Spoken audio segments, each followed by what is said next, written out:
petits enfants de la patrie, ave le peuple. Nouvel épisode de notre saga des Gilets jaunes, et on va continuer notre petit tour d'horizon.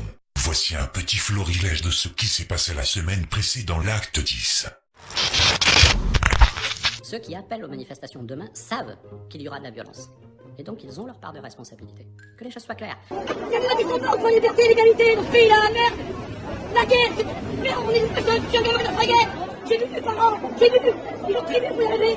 Moi j'ai rien contre personne, j'ai peur.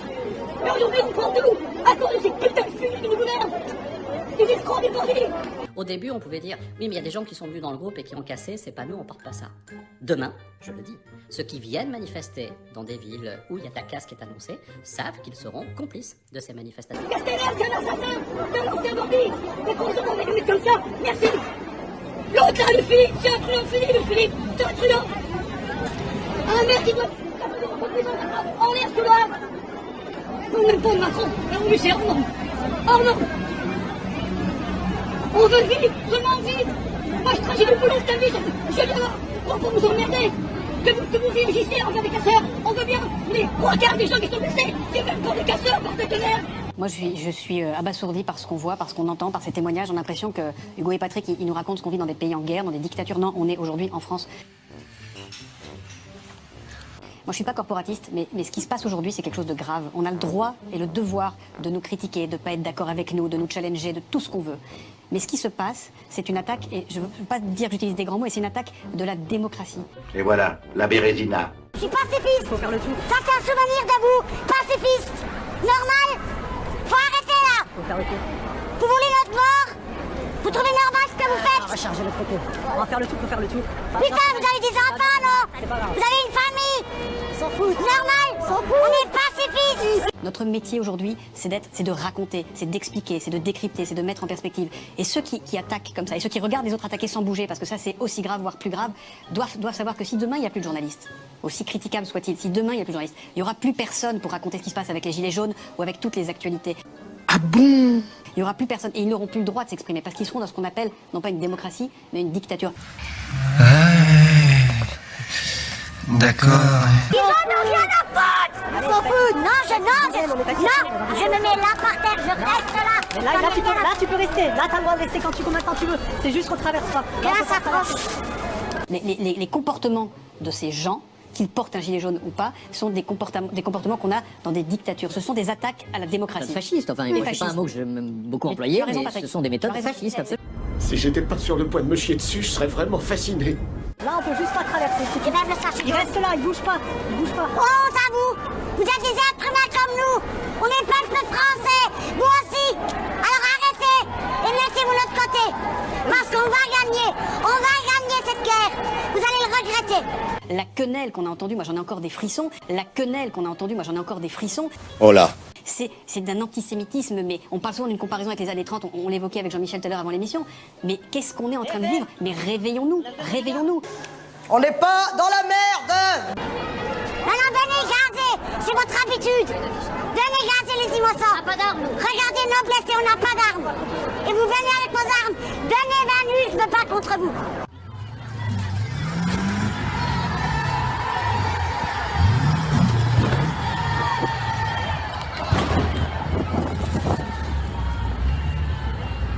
C'est-à-dire derrière les critiques que l'on trouve sur les formes dans les réseaux sociaux adressés aux journalistes et qui se traduisent par la suite par des agressions, il y a des propos complotistes, des propos antisémites d'ailleurs, c'est-à-dire moi quelqu'un me rapportait qu'une personne travaillant dans une chaîne concurrente et puis en permanence on lui posait la question dans les ronds-points, est-ce que vous êtes juif? Parce qu'il travaillait dans une chaîne donc. Ce que je condamne, parce que vous ne l'avez pas fait, c'est les violences que l'on voit.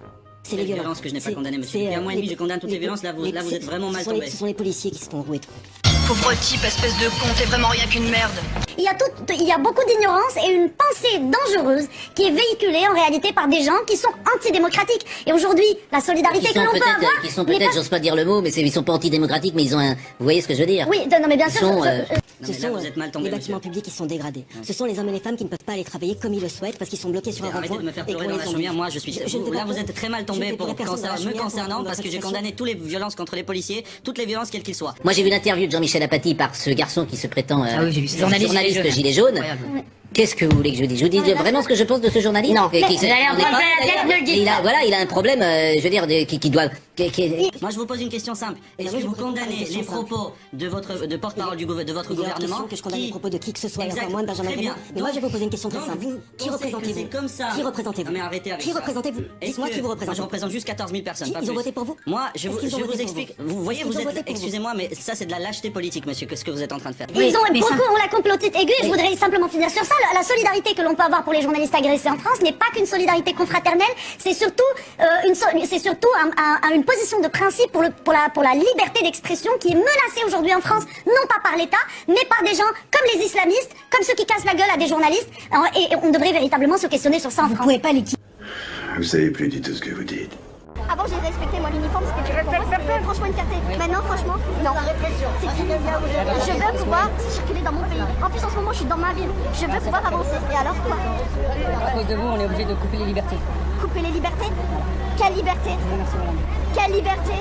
C'est de la Ah non, lâcheté c'est pas de la lâcheté politique. politique, je m'interroge parce sur ce que vous représentez. parce que vous n'êtes pas prêt de répondre à une question simple. Est-ce que vous condamnez les propos Je vous ai de dit non. monsieur Je vous ai Benjamin dit non. Griveaux? Donc, Je vous ai dit non et je regrette que vous ne soyez pas plus clair dans la condamnation des violences. Donc vous êtes... Mais arrêtez un petit peu, je suis extrêmement clair dans les condamnations des violences. Je trouve ça assez sympathique l'idée de vouloir criminaliser la pensée. Enfin, on voit à quel niveau de panique se retrouve le gouvernement aujourd'hui.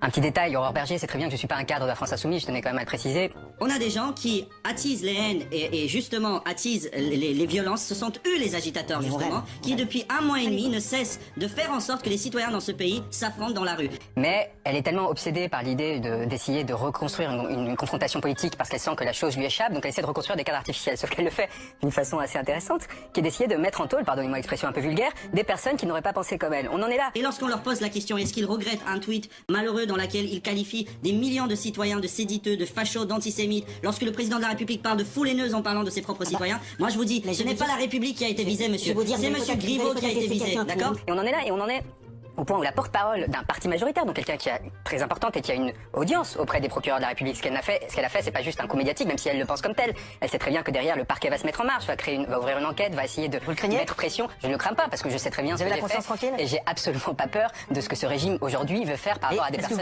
C'est monsieur Griveaux qui a été visé. Je veux dire que lorsque des manifestants sont dans une préfecture, que la préfecture brûle, et que les mêmes manifestants souhaitent au préfet de griller, ça s'appelle une foule haineuse. Ça s'appelle une foule haineuse et le président de la République a raison de le rappeler. Non monsieur, le président de la République, il est là pour apaiser les tensions et représenter des millions de Français et des citoyens. Et qualifier Donc il aurait ceux qui pu, se livrent dans à des son violences. discours, Si on disait, on peut créer un référendum d'initiative citoyenne qui chaque matin peut revenir sur ce que les parlementaires ont voté, là on tue la démocratie parlementaire. Oh le con! Oh le con! Parce qu'il y a une loi qui n'a pas plu, moi je suis pas de cette majorité, ça me plaît pas, je veux changer les choses, je fais un référendum, j'y reviens 2 mois après, ou 1 an après, ou 2 ans après, bah vos représentants, ça sert plus à rien, on tue la démocratie représentative, qui malgré tout est la seule qui tient les contraintes. N'est plus rien. C'est pour rien, arrête, déconne pas.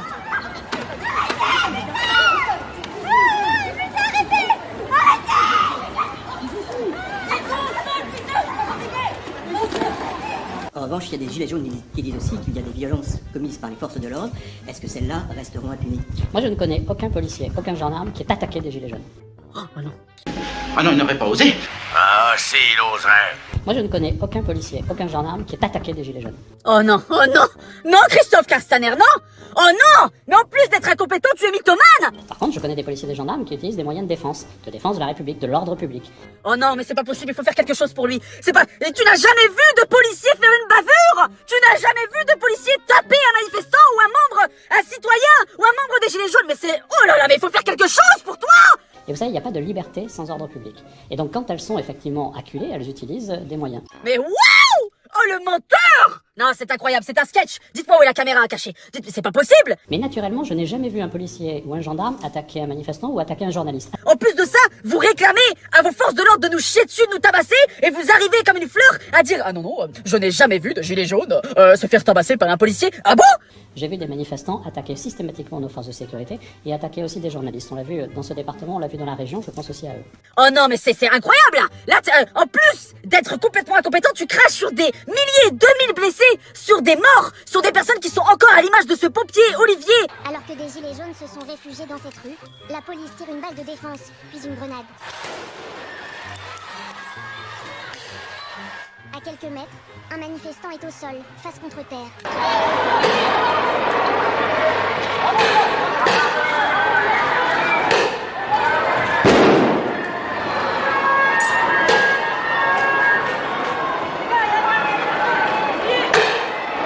Qui est encore dans le coma, qui ne peut pas regarder sa femme et ses enfants dans les yeux parce qu'il ne peut même pas les ouvrir ou parler, et tu craches sur ces gens-là.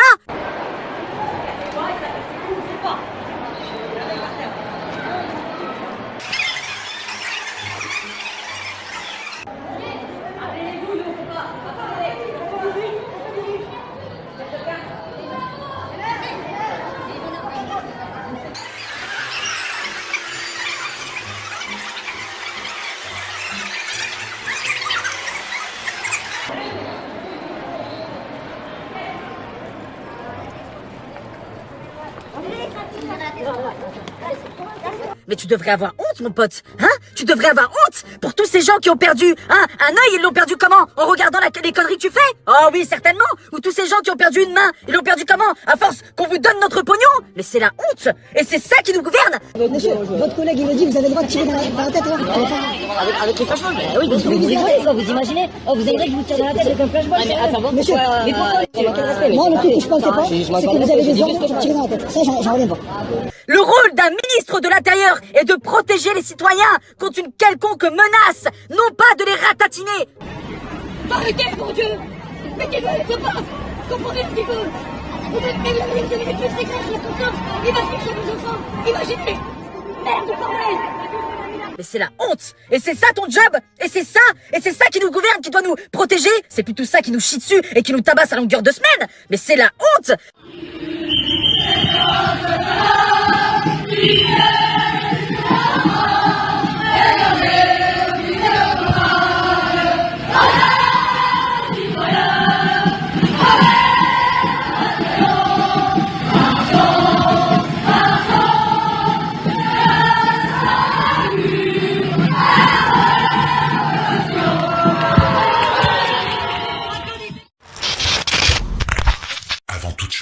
En dépit d'avoir eu à subir le contre-coup de l'autre charognard de Temple en Castagneur, qui avait nié en bloc toute attaque de flics sur des gilets jaunes, malgré les milliers de blessés et la dizaine de morts, le roi Macron vient nous faire son énième cirque, en faisant un doublé pour cracher à la gueule des gueux, et il suffit d'observer son mépris les plus incroyables. Mais il ne s'est pas arrêté là pour autant. Il vient nous faire le coup de la lettre écrite à l'attention de nous, les riens et les feignasses, afin de nous faire le coup du grand débat. Une nouvelle enculerie qui nous porte à croire qu'il le fait vraiment exprès, au lieu de se soumettre à l'exigence d'un peuple en colère qui exige que ses revendications soient appliquées sans condition. Ce résidu de capote trouée vient imposer ses propres choix politiques, et basta. T'as toujours compris qu'il n'y a qu'une seule et unique lettre que l'on veut que tu rédiges. C'est celle de ta démission, ou mieux encore, voici celle rédigée par le peuple lui-même.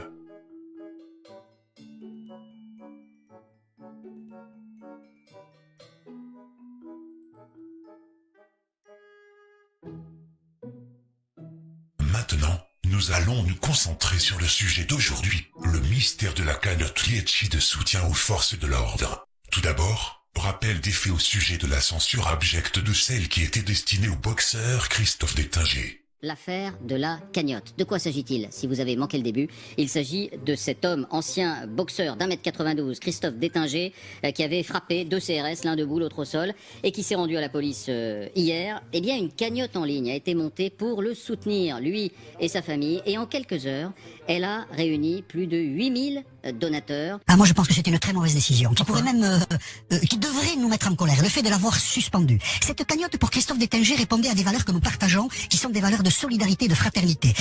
Pour près de 120 000 euros, face à l'indignation, elle a finalement été fermée par la plateforme en ligne, Litchi, mais bon, voilà, 8500 donateurs ont participé, ça fait quand même beaucoup de monde. Et les ministres, les responsables politiques, les leaders syndicaux de la police qui l'ont critiqué étaient davantage animés par un esprit de vengeance que par autre chose. Aujourd'hui, cette cagnotte est un mauvais signal, c'est une prime à la voyoucratie, c'est une prime à la casse de flics et c'était la cagnotte de la honte. On peut pas laisser passer un tel signal. Soutenir les agressions contre les forces de l'ordre, si c'est ça qu'on veut en France aujourd'hui, c'est proprement scandaleux. L'attitude de Christophe Détinger est condamnable, il sera condamné par la justice et il le mérite.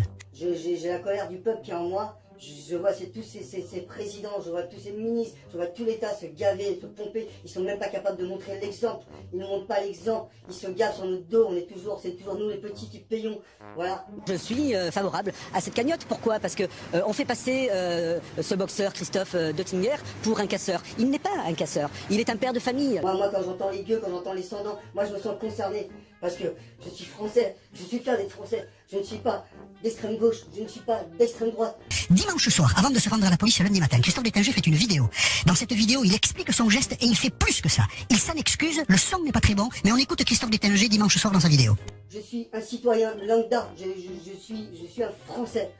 J'aime mon pays, j'aime ma patrie, j'aime tout. Maintenant, c'est sûr que, à force de se faire taper, bah oui, je me suis fait gazer le dernier jour. Oui, j'ai voulu avancer sur les CRS, je me suis fait gazer avec mon ami, ma femme. Je me suis fait gazer et à un moment, la colère est montée en moi. Et oui, bah, j'ai mal réagi. Oui, j'ai mal réagi. Mais je me suis défendu. Et voilà. Je voulais vous dire ça. Je me rends demain matin, je me rends en garde à vue. S'ils n'ont pas chopé avant, j'espère pas. J'ai mal réagi. Christophe Détinger, quand il publie sa vidéo dimanche soir, il se rendra au policier lundi matin, dit... Je ne suis pas un exemple. Il ne faut pas faire ce que j'ai fait. Il ne dit pas, amis gilets jaunes, faites comme moi. Allez taper des gendarmes et des policiers. Il dit l'inverse. Il dit, j'ai fait une erreur. Et ça, c'est à mettre à son crédit. Et peuple français, gilets jaunes, je suis de tout cœur avec vous. Il faut continuer pacifiquement, mais continuer le combat, s'il vous plaît. S'il vous plaît. Lundi matin, il sera en policier et lundi dans la journée, la cagnotte est mise en place à Lecce. Pourquoi cette cagnotte? Cette cagnotte, d'abord, elle doit servir à payer des frais de justice. Parce que Christophe Détinger, il n'est pas comme d'autres personnes qui sont prises par la justice, il n'a pas l'argent pour y faire face. Donc il y a de la fraternité.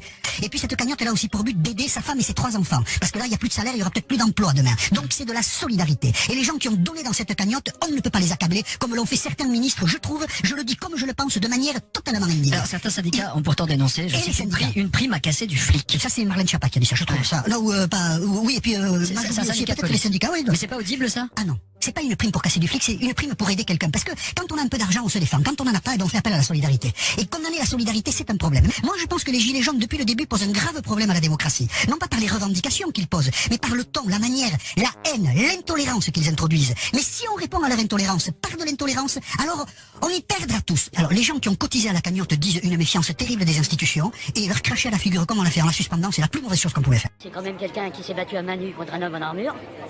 Et j'aimerais qu'on lui laisse le temps d'avoir une bonne défense. En France, il y a 2 poids et 2 mesures. Il y a les bons et les méchants. Le flic, il n'y a pas de problème pour lui, mais le boxeur, il va prendre une peine exemplaire. Donc au bout d'un moment, faire la part des choses. Parce que les casseurs, c'est facile de traiter tout le monde de casseurs, mais les flics qui tabassent les gens, il n'y a pas de problème. Maintenant, je vous conseille de visionner attentivement le décryptage de cette possible arnaque.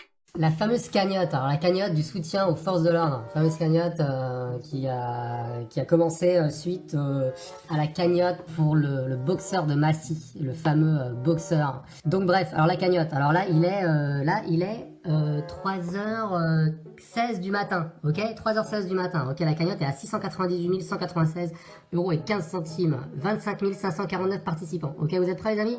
3h16 du matin, ok, je rafraîchis la page, attendez une petite seconde, pif, allez hop, je rafraîchis la page, ok, bim, 25 586 participants, 699 266 €, je répète, 3h16 du matin, je rafraîchis, 25 595. Allez, on rafraîchit. 4 de plus en 2 secondes. Ok, super. Allez, je rafraîchis. Et bim, 4 de plus encore. Putain, 3h17 du matin. Putain, vraiment, ils sont acharnés. Hein. Faut vraiment soutenir les forces de l'ordre, les gars. Allez, on remet une couche. On rafraîchit. Et hop, 5 de plus à 3h17 du matin. Ouais, non, mais c'est... Je pense qu'on va arriver à 700 000 € là dans une minute. Allez, je rafraîchis une fois. 690 966. 25 615 participants. 25 618 participants. Ça y est, on est à 700 000 € en même pas une minute, quoi. Allez, je recommence. Petit refresh là. Allez, 25 623. Et il est toujours 3h17 du matin, quoi. On va aller jusqu'à 3h18 au moins. 25 628. 25 631. 25 632. Combien encore? Allez, un petit coup encore. Allez. Allez, 3 de plus. 3h18. Bon, je pense que la démonstration est faite. Voilà, Litchi, donc, qui probablement a installé un bot sur le système là, et en fait à chaque fois que quelqu'un rafraîchit la page, et ben ça fait monter la cagnotte. Pendant que les médias couvrent abondamment l'évolution de cette cagnotte, dans le cadre d'une espèce de compétition très malsaine avec celle du boxeur, qui a justement été suspendue. Plusieurs internautes ont été surpris de l'évolution du nombre de donateurs et des montants cette nuit-là.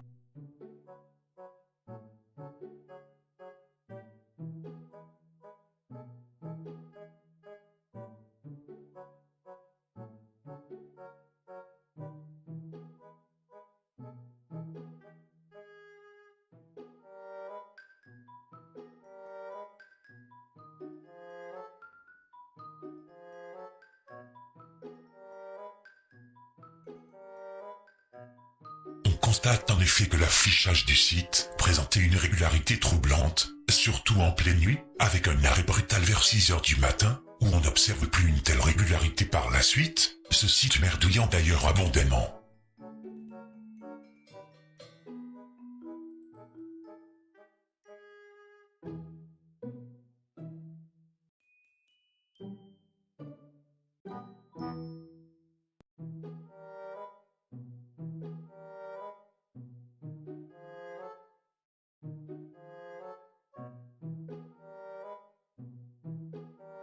En fait, Lietschi avait prévenu la veille.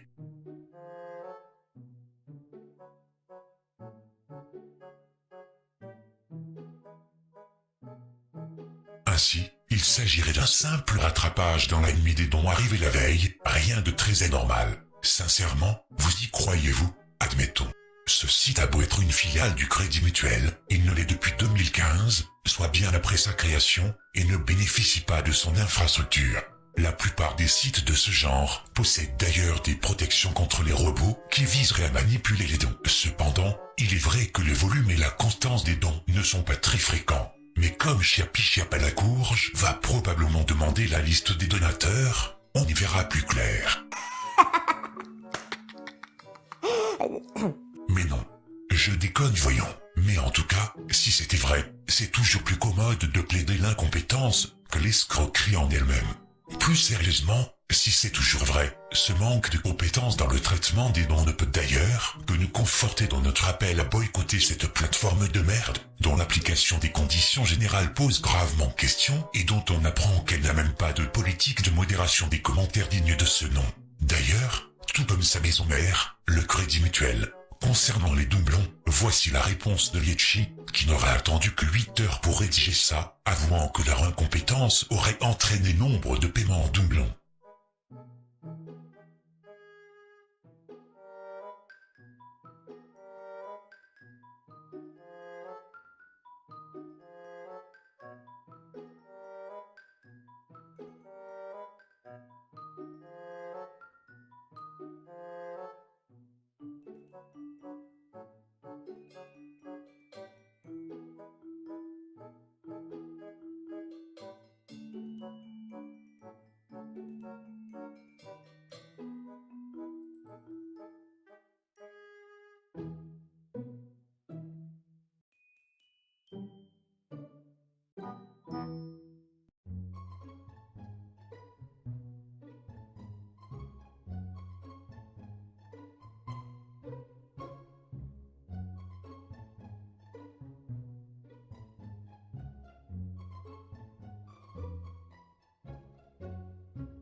Encore une fois, vous y croyez-vous?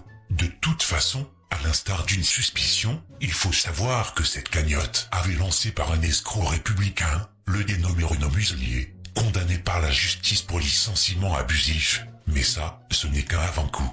Il se trouve aussi qu'on découvre que les bénéficiaires de cette cagnotte sont liés au syndicat Alliance, un syndicat de police nationale exclusivement de droite. Et même sans ça, comment pourrait-on oser donner du fric à des soi-disant flics blessés, sans compter que, étant donné que nos impôts sont censés rémunérer ces fonctionnaires en question, cette collecte de fonds s'avère déjà complètement illégale quoi qu'il arrive.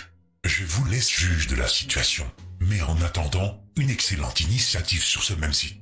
Une cagnotte pour que Chiapalacourge puisse fermer son claque-merde à tout jamais. Tout va bien dans le meilleur des mondes. D'autres déclarations suivront. À très bientôt.